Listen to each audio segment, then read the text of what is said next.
درود ہو فقیروں، ضعیفوں اور مسافروں کے امیر پر۔ بے شک آپ جیسا امیر اس لائق ہے کہ ہم جیسے لوگ اس کی رکاب میں جان نثاری دکھائیں۔ تمہاری خوشی بے وجہ نہیں ہے بن کامل، بتاؤ تو صحیح کیا کارنامہ کر کے آئے ہو؟ ہرملا موت کے دہانے پر کھڑا ہے ابو اسحاق۔ مطلب ہرملا اب تک زندہ ہے؟ حیدر اور شیری کے خون نے ہرملا کے گلے میں پھندا ڈال دیا ہے اور اسے لنگڑا بنا دیا ہے۔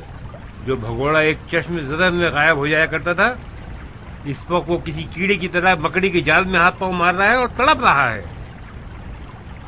وہ کچھ زیادہ ہی احمق بن بیٹھا ہے، یہ سمجھ رہا ہے کہ اس نے مختار کو مار ڈالا۔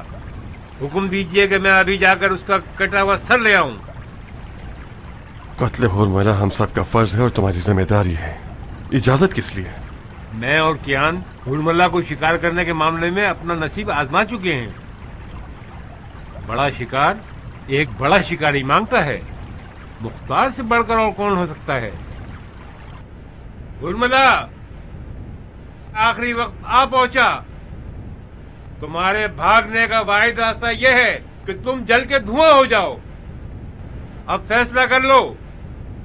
مختار بذات خود آیا ہے تمہاری جان لینے۔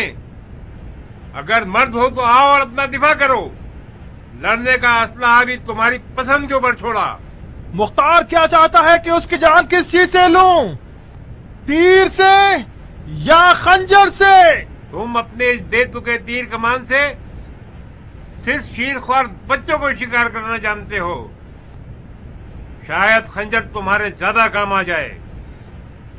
ایک خنجر تمہارا، ایک خنجر امیر مختار کا۔ کم میں نے جو حسین کے ساتھ کیا ہے وہ سن لو، پھر مرنا یا مجھے مار دینا۔ جب حسین کے خیموں پر پیاس کا غلبہ بڑھ گیا اور حسین کا 6 ماہ میدان میں